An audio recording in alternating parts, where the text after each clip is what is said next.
Genre, alors j'étais petite fille, hein, je sais pas, une dizaine d'années, quoi, et mais qui est Dieu? Qu'est-ce que l'univers? Euh, et qu'est-ce que je deviendrai plus tard? Oui, ça c'est quelque chose qui effectivement m'intéressait beaucoup et m'interpellait beaucoup, parce quand on est enfant, on a une notion du temps qui est tout à fait différente. Et moi, pour moi, être grand, c'était loin, très très loin, quoi, en fait, hein, voilà. Et, euh, et j'essayais d'imaginer, oui, qu'est-ce que serait ma vie, etc. Et en fait, ça n'a pas du tout été ce que je pensais. Mais voilà. Et ce qui m'a amené à me poser toutes ces questions, en fait, c'est un drame, tout simplement.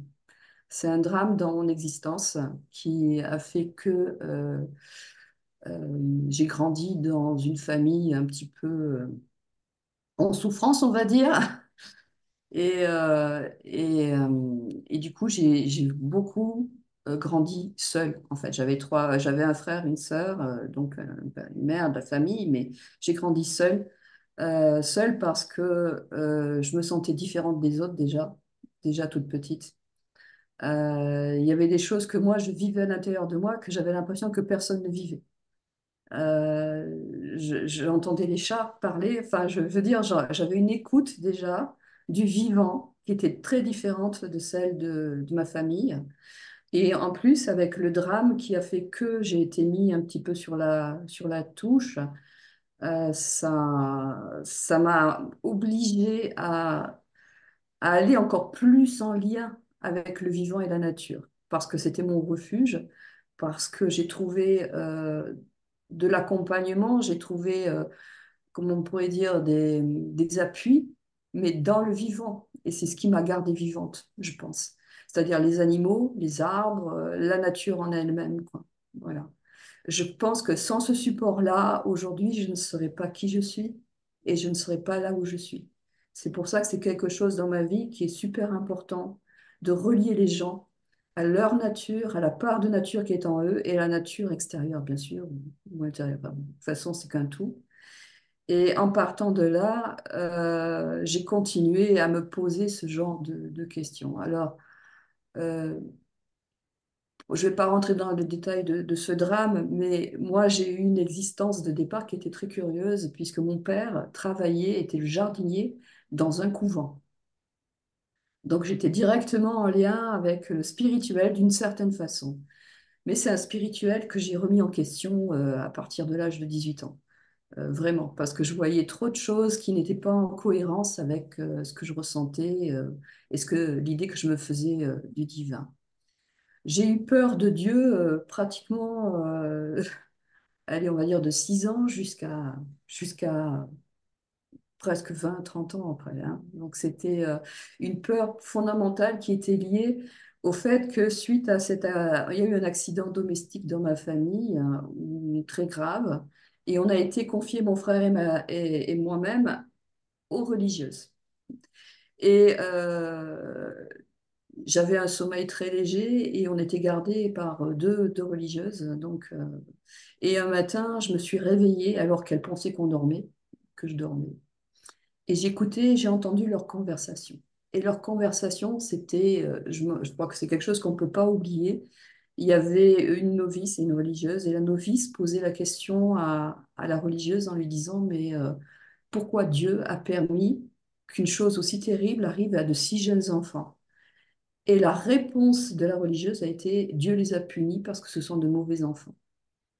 Lors de cet accident, ma sœur avait 3 ans, j'avais 6 ans et mon frère 7 ans. Et ça, c'est quelque chose qui m'a gravé. Parce que du coup, je me suis dit, Dieu, mais c'est quelqu'un de terrible, terrible. Je dois en avoir peur, je dois me cacher de lui, quoi, en fait. Et ça a été le départ de qui est Dieu, en fait, comment dire, pour me protéger de Dieu. Donc, j'avais développé un très grand amour pour tout ce qui est Marie, Jésus. Je la priais souvent parce que, bon, en plus, je suis ce qu'on appelle une psychopompe, donc j'attire les âmes défuntes. Et ça m'est déjà arrivé quand j'étais gosse. Donc j'avais des trouilles pas possibles, quoi. Donc j'avais qu'un seul recours, c'était Marie. et Jésus. Voilà. Et ces questionnements m'ont amené à aller chercher autour de moi des réponses que je n'ai pas trouvées. Euh, et puis plus tard, j'ai ouvert mon esprit, on va dire, à d'autres cultures. Je suis allée chercher ça dans la culture tibétaine, etc. J'ai cherché des réponses. Et ça m'a ouvert sur la réincarnation, sur plein de choses, en fait, qu'on ne m'avait pas apprises. Et disons que, comme moi, j'étais dans un couvent, que j'allais à l'école chez les religieuses, que j'avais une information j'allais dire sectaire, mais c'est un peu ça quand même. Du coup, je suis allée chercher vraiment des infos de partout pour ouvrir grand tout ça et me faire ma propre idée de la vie. Et c'est là que je crois que vers 18 ans que je me suis dit, ben, en fait, Dieu, je commençais déjà à avoir l'idée que Dieu, c'était une équation. Pour moi, c'était une équation mathématique qui était amour, lumière, mais aussi le meilleur pour tous, euh, la vie, enfin, c'était vraiment quelque chose qui allait dans le sens de l'expansion vers ce qu'il y a de plus grand, en fait. Voilà. Et pour moi, après, j'arrivais pas trop à me représenter ma galaxie dans l'univers, dans le cosmos, etc. Et qui était... voilà, ça c'était des questions fondamentales pour moi, mais mon univers, il tient dans quoi? En fait, c'était ça. Voilà, et ça a été le début de toutes mes recherches. Et bien sûr, c'est ma souffrance intérieure qui a fait le reste, puisque j'ai cherché à comprendre, mais pourquoi j'ai vécu ça, pourquoi j'attire ça. Et mes questions ont ouvert des portes au fur et à mesure qui m'ont amené à une compréhension, qui est ma compréhension, mais je pense elle correspond à beaucoup de compréhension, en fait. Voilà, on peut l'exprimer avec des mots différents chacun à notre façon, mais ça rejoint toujours la même chose. C'est qu'on est vraiment acteur dans une pièce de théâtre, en tout cas sur cette terre, mais qu'on a notre rôle et que chacun quelle que soit sa nature, quelle que soit sa formation, quelle que soit son inspiration, a quelque chose à apporter sur cette terre. Et c'est peut-être momentané, mais ce momentané a un espace de durabilité dans le temps euh, qui ne dépend pas de notre moi physique, en fait, qui est juste dépend de l'énergie, en fait, qu'on va laisser sur cette terre. Et c'est là que je me dis, aujourd'hui, il ne faut pas qu'on perde les pédales et qu'on continue chacun à être qui on est et toujours à chercher à aller vers ce qui je suis et qu'est-ce que je peux apporter à la vie. Voilà, je ne sais pas si tu me rejoins dans mon blablabla là, mais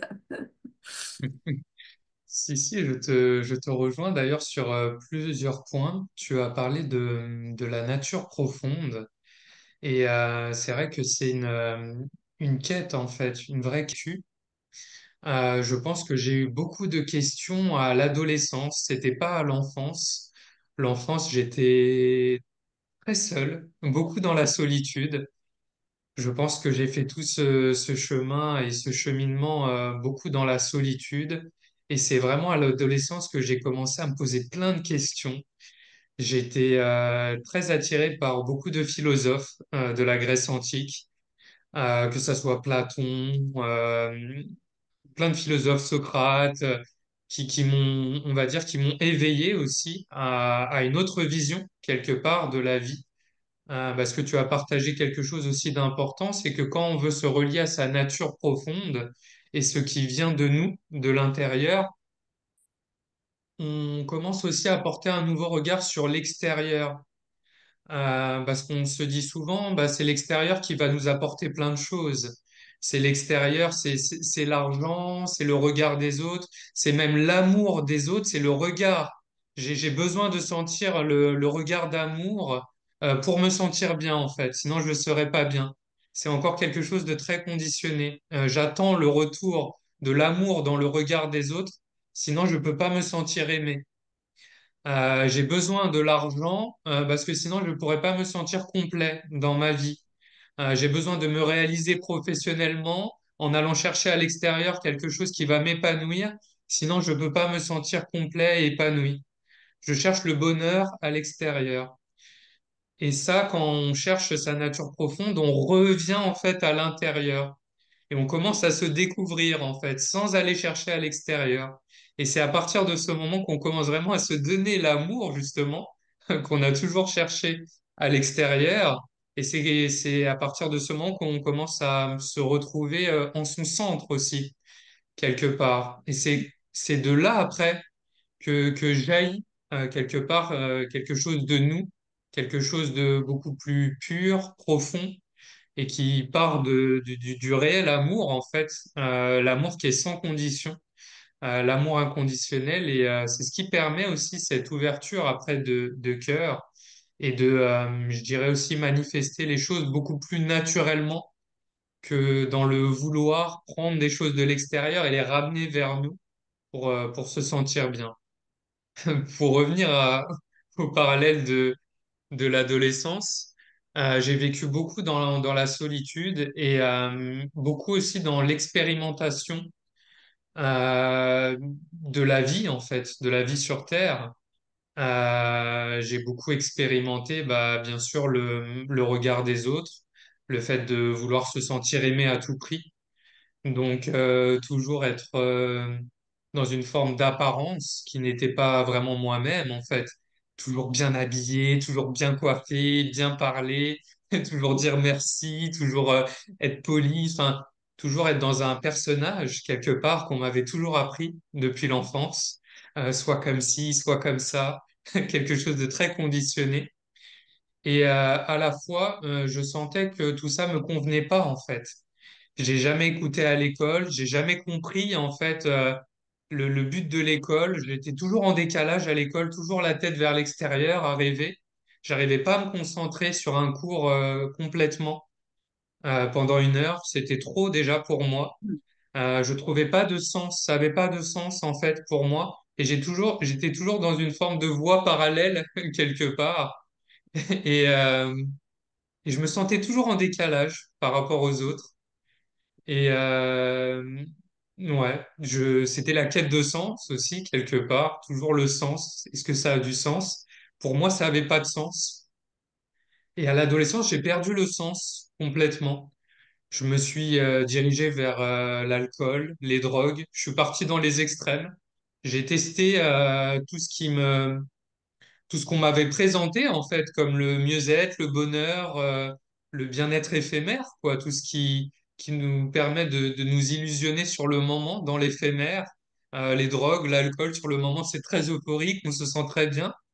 Et puis quand ça redescend, on le sent dans le corps. Ça fait souffrir, c'est dur. Le corps réagit. Il te dit en gros, mais qu'est-ce que tu m'as fait? Pourquoi t'es passé par là? Et, euh, et c'est de cet apprentissage aussi, à force de me faire souffrir, de m'auto-détruire aussi quelque part, sûrement aussi empreint de beaucoup de blessures émotionnelles que moi-même, j'avais pas compris durant l'enfance, que j'avais pas encore cheminé. Cette forme d'autodestruction, c'était sûrement aussi une incompréhension de tout ça. Et, au fur et à mesure du temps, en fait, j'ai pu mettre quelque part de la conscience sur tout ça, de la compréhension. Et c'est ce qui m'a permis aussi de prendre un peu plus soin de moi-même à chaque fois et de me diriger justement vers un mieux-être beaucoup plus naturel en me séparant justement de toutes ces drogues, de tout cet alcool et même de me recentrer par exemple sur une alimentation beaucoup plus saine, beaucoup plus adaptée à mes besoins physiologiques pour prendre toujours un peu plus soin de moi et aussi pour apporter vraiment une cohérence et un sens aussi à ma vie, parce que plus on travaille sur soi intérieurement, plus on va essayer de comprendre, de guérir ses blessures émotionnelles, de recontacter aussi, comme on dit, son enfant intérieur, d'aller essayer de lui parler, d'aller essayer même de le rassurer, de dire, quelque part, la première clé pour moi a été le pardon, en fait. Apprendre déjà à me pardonner moi-même avant de pardonner les autres, parce que pardonner les autres est très important aussi.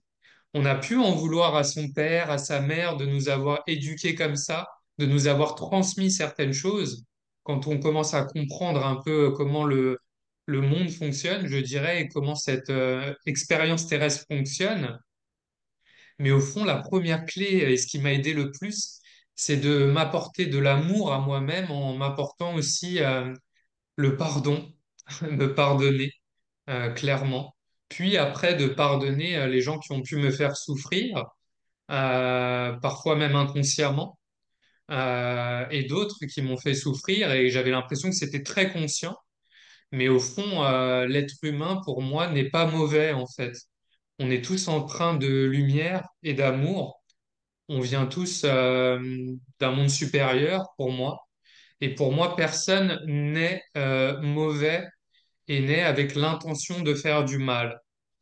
Donc même ce qu'on a vécu de très souffrant, même si c'est d'autres personnes qui nous ont fait souffrir, parfois par même des maltraitances physiques, morales, il y a toujours, pour moi, quelque chose qui me dit à l'intérieur, déjà ce que tu as vécu, ça va te permettre, toi, de cheminer sur certaines choses, de pouvoir peut-être aussi les transmettre un jour, et aussi de pardonner à ces personnes-là qui n'ont pas eu le même cheminement que toi, qui n'ont pas pu se permettre de s'éveiller autant, et qui sont restés dans une forme de conditionnement, et qui évoluent dans l'ignorance et dans l'inconscience aussi quelque part. Parce que si elles avaient ce regard, je dirais, d'amour et de bienveillance, elles feraient les choses tout autrement. Elles se sont pas peut-être donné assez d'amour ou elles n'ont pas reçu assez d'amour. Et c'est ce qui fait qu'elles restent dans des schémas très conditionnés et des choses qu'elles répètent en fait inconsciemment. Et elles n'ont pas eu la possibilité d'avoir un regard différent sur elles-mêmes, sur la vie et sur ce que le monde extérieur nous apporte en fait. Et c'est aussi ça la beauté quand on chemine, c'est de porter un jour un nouveau regard en fait sur tout ça, sur nous-mêmes, sur le monde qui nous entoure et sur les choses en fait simplement. On peut porter un regard différent sur toute chose qu'on nous a partagé, qu'on nous a transmis et qu'on a connu. Il y a toujours un regard différent. Et même ce que je crois aujourd'hui comme vérité peut être différent demain. Tout à fait. Ce que j'ai vécu dans le passé est différent aujourd'hui, mais ce que je vois aujourd'hui peut être différent aussi demain. Et ça, c'est important d'en prendre conscience, en fait. C'est Socrate qui disait, je sais que je ne sais rien, en fait. Aujourd'hui, je sais, mais en fait, je sais rien. Parce que demain, ça peut